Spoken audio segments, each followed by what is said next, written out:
नमस्कार दोस्तों, आज मैं आप सभी को सुनाने वाली हूँ पौष कृष्णा पक्ष की गणेश चतुर्थी की व्रत कथा, जो कि है राक्षस राज रावण की कथा। आइए सुनते हैं। पार्वती जी ने पूछा, हे पुत्र, पौष में किस गणेश की पूजा किस तरह से करनी चाहिए और उस दिन क्या भोजन करना चाहिए, उसे आप विस्तार पूर्वक बताएं। तब भगवान गणेश ने कहा, हे महादेवी, पौष मास की चतुर्थी विघ्न विनाशिनी होती है। उसमें लंबोदर नामक गणेश की पूजा करके भोजन के रूप में केवल गोमूत्र ही पीना चाहिए। व्रती को पूर्वोक्त विधि से पूजन करना चाहिए, अर्थात दिन भर शांत भाव से निराहार रहकर व्रत करे। दिन में सोना नहीं है, ब्रह्मचर्य का पालन करे। रात्रि में पूजन के बाद ब्राह्मण भोजन कराए। दूध निर्मित खीर में शुद्ध घी मिलाकर गणपति मंत्र से हवन करे तो वह शासक को भी अपने वशीभूत कर सकता है। इस संबंध में हम आपको एक प्राचीन कथा सुनाते हैं। एक बार रावण ने सभी देवताओं को जीतकर मदांध हो संध्या कर रहे बाली को पीछे से जाकर पकड़ लिया। बलशाली बाली रावण को अपनी काख में दबाए हुए आकाश मार्ग द्वारा किसी कांधापुरी में आया और उस बंदी रावण को अपने पुत्र अंगद के लिए खिलौने के रूप में दे दिए। रावण के गले में रस्सी बांधकर अंगद ने उसे नगर में घुमाना शुरू कर दिए। विश्व विजय रावण की ऐसी हालत देखकर सभी नगरवासियों ने अट्ठास किया। जनता कहने लगे, अरे देखो, यह विश्व विजेता रावण आज राजकुमार द्वारा सड़कों पर घुमाया जा रहा है।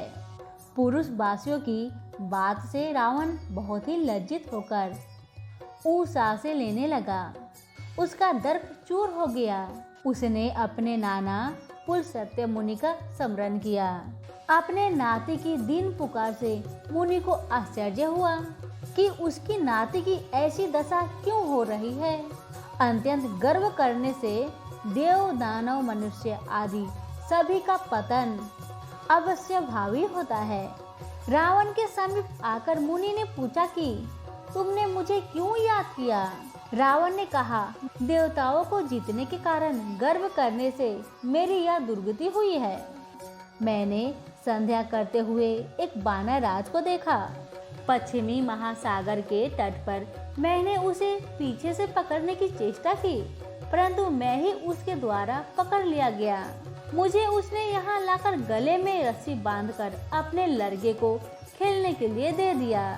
इस दुर्गति को देखकर नगरवासी मेरी हंसी उड़ाते हैं। हे देव, इसी चिंता से मैं व्याकुल रहता हूँ। रस्सी में बंधे रहने के कारण मैं अशक्त हो गया हूँ। हे नाथ, मैं अब क्या करूँ। मेरे जैसा आपके बस में कोई दूसरा कुलंकी नहीं है। अब आप ही मेरी रक्षा कर सकते हैं। पुलस्त्य जी ने कहा, रावण, डरने की कोई बात नहीं है। मैं तुम्हें बंधन मुक्त करा दूंगा।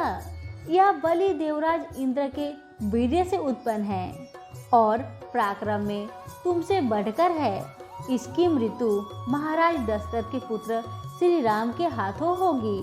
हे राक्षस राज, यदि तुम बलि के बंधन से छूटना चाहते हो तो मेरी बात मानकर संकटनाशक गणेश जी का व्रत करो। प्राचीन काल में वृत्रासुर की हत्या के प्रायश्चित स्वरूप इंद्र ने इस व्रत को किया था, अतः तुम भी इस संकटनाशक व्रत को करो। बहुत शीघ्र ही तुम्हारा कलेश दूर होगा।